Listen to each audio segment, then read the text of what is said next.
Against Beyond Wrestling, this is Denver, Colorado. The man, not the place. Main event time here at the Tournament for Tomorrow 2 Block A studio taping. Non-tournament action, 2 competitors who will be entering the tournament tomorrow. JT Dunn is going to be competing the first round of Block B against Candice LeRae. And Kimberly is going to be going one-on-one for the first time ever with Rory Mondo, somebody that she has trained alongside at the CZW Academy. And with a pedigree like that, it's no wonder she has earned herself a spot in this year's tournament. But that is tomorrow. Tonight, she's going to face JT Dunn. The main event in non-tournament action. JT Dunn has not had the easiest 2013 for a star on the rise in the world of professional wrestling. Unfortunately, he has come up short. Nothing to be ashamed of, but fact, nevertheless, losing to Johnny Gargano and American Rana, losing to Michael Elgin at point of no return, entering what could be the biggest weekend of his career. I see him shaking Kimberly's hand. Hopefully he's not taking her too lightly, because Kimberly is certainly up for the challenge. Immediately charging in with a forearm and another one. On him with the third. While Kimberly trying to get JT Dunn in a position, took a little bit too much time, and Dunn responds with a clubbing blow across the back. Going to send Kim for the ride off the ropes. Kim able to avoid contact in that strike attempt. Immediately goes for that waist lock. Kim with a lower center of gravity. You got to think that she's going to be trying to connect with some strikes should the opportunity present itself.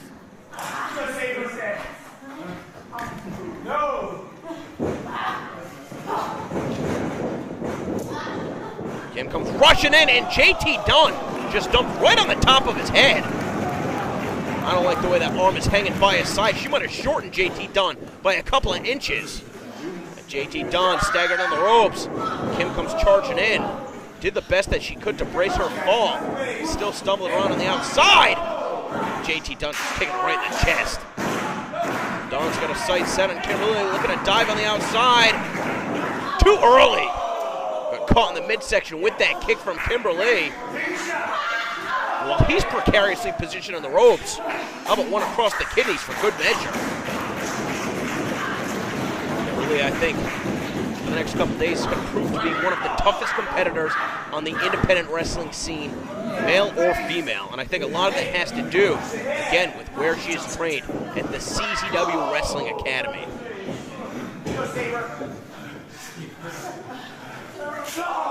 Just listen to the impact on those strikes if you don't believe me.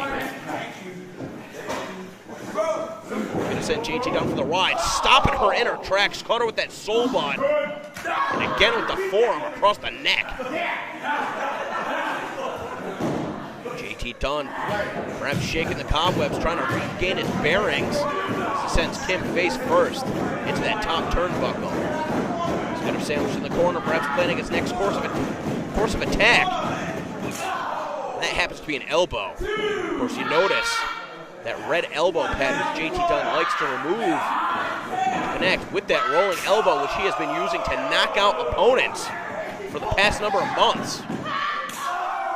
For a long time, JT Dunn reliant on that modified lung blower to finish off his opponents, but instead has been knocking them out, and as a result has been dubbed the new Knockout Kid. Never mind the rolling elbow.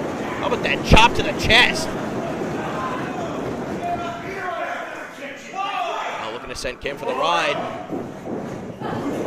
Able to shift her body's weight. Had the reversal, but JT out of the way. Oh, man! Just kicked her right in the face.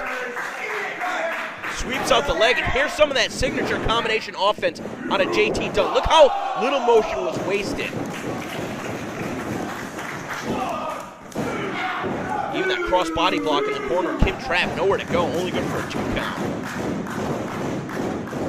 I think that JT Dunn's starting to realize he's in for a long night. Now he's got Kimberly by the head, perhaps bring her up to her feet. No. Thought perhaps he was going to bring her up to her feet so that he could strike the head once again. But instead, something else in mind. Look for that super kick off the ropes. Kim takes the leg out from underneath them and spike it JT Dunn face first into the canvas. Modified Bulldog, did she have enough impact? No.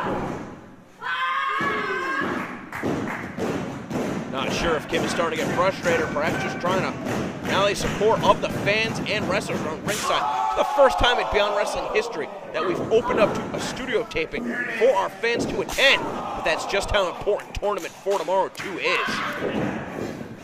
Now JT done with that lateral press, even with the leg hooked. Kim getting the shoulder off the mat.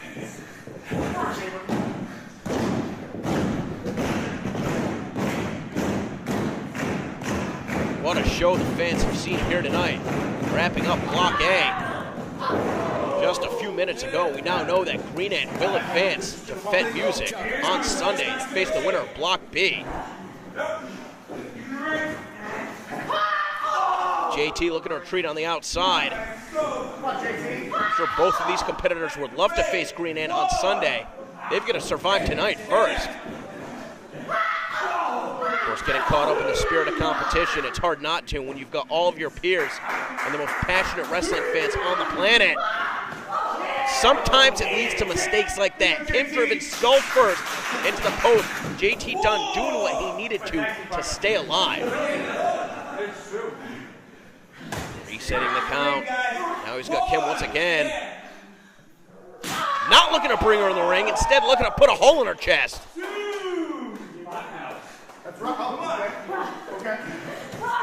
Finally thinking better of it, rolling her in the ring. Quick to get into a pin. Kimberly is out at 1. A very defiant kick out. Showing JT Dunn that there's still plenty of gas in the tank. JT Dunn coming across the chest with those elbows. He can connect with such a variety of strikes from so many different positions with so many different body parts. You've got the fist, the forearm, the elbow, the knee, the toe of the foot, the heel. Beat the shit out of her, JT. Come on. JT Dunn may not be the biggest dog in the fight, but he's certainly figured out the best way to survive. As a result, he's been given a number of incredible opportunities, which he has made the most of, but he's still got a long way to go. Kimberly now, that low center of gravity, getting underneath her opponent to pick him up and drop him down with that side slam.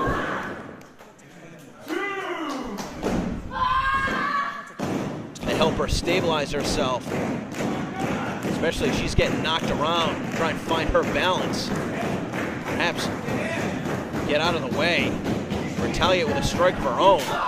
Right there, just taking too much time. Got kicked right in the breadbasket. Now JT Dunn maybe looking for the Dave Cole bomb. Got the arms butterflied. Kimberly proving to be too strong. Look at that jawbreaker, able to get added extension, going lower to the mat, and the enziguri, that back brain kick, finding the mark. JT's crumpled up in a heap. I don't know, the referee might have been out of position. That could have been the difference between this match being over and this match continuing. Kimberly, having only competed once before for Beyond Wrestling against one of the female students from the CZW Academy, and Beyond Wrestling debuted at the CZW school earlier this year. And even in that period of time, only about 6 or 7 months, Kimberly's rise on the independent scene has been meteoric. Look at that counter from JT Dunn, though. And as Kimberly starts to face a higher caliber of an opponent, that's what she's going to be prepared for. JT Dunn just exploding in with that clothesline. But that's about all he's got left. He was spent, especially after eating that pump kick. These two laid it all on the line. We'll see who's going to be able to get to their feet first. Be ashamed to see this one enter a draw. You almost couldn't blame either competitor, though, if they laid down. So much riding on the line tomorrow. We saw what the first tournament for tomorrow did to launch independent wrestling careers. And Kim once again lured into the trap of JT Dunn. And the suck it bomb. Springboarding in the center of the ring, away from the ropes. Kim still kicks out.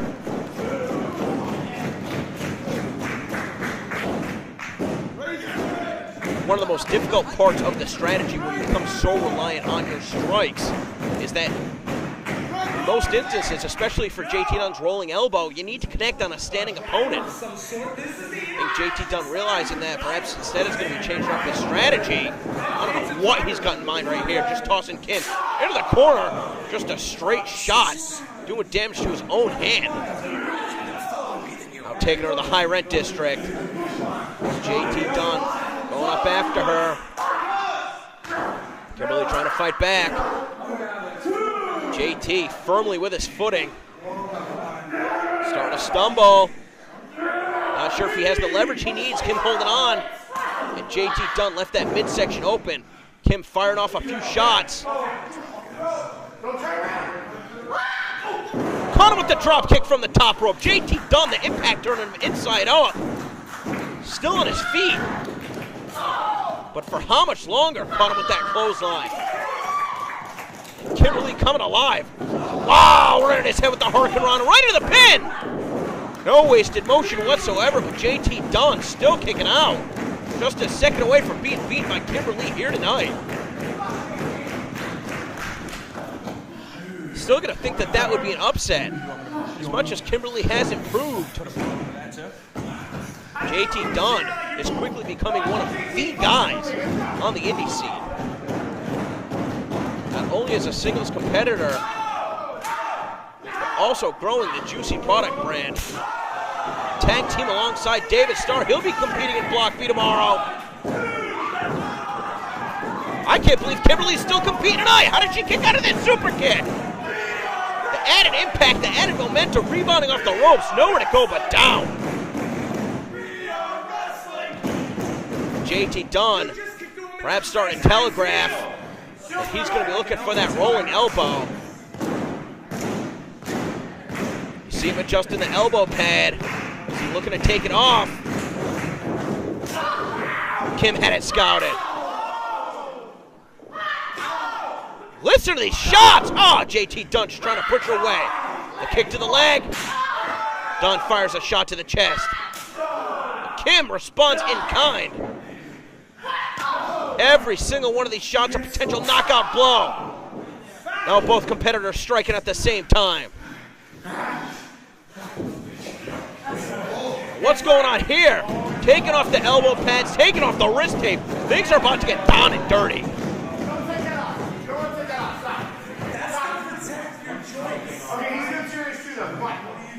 Again, that tape used to protect the joints, but also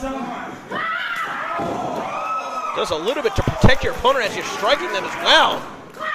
These two looking for maximum impact on every single blow. And look at Kimberly standing toe-to-toe with JT Dunn. JT kicked the leg out from underneath her. Oh, just kicked him right in the face.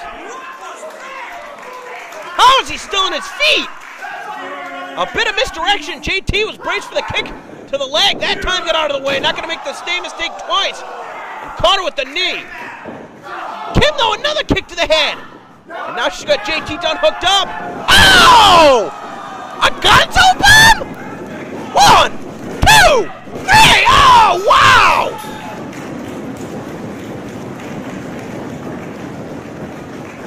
I can't even believe what we just saw. And that just goes to show you all it takes is 3 seconds. What an exchange. Capped off by one of the most dangerous maneuvers in all of professional wrestling. That'll put your opponent down. And that's a new one as far as I'm concerned from Kimberly. I've been scouting her work in CZW and WSU. And I don't believe I've ever seen her use the gonzo bump to finish off an opponent. But now knocking off JT Dunn, one of the most promising wrestlers on the Beyond Wrestling roster, and at the same time putting every other competitor in Block B of Tournament for Tomorrow 2 on notice. Right now, I gotta say that Kimberly is gonna be my pick to take Block B. If she can get to green AL, maybe even take it all. What a match. Both competitors laying it on the line. But Kimberly coming out on top over JT Dunn.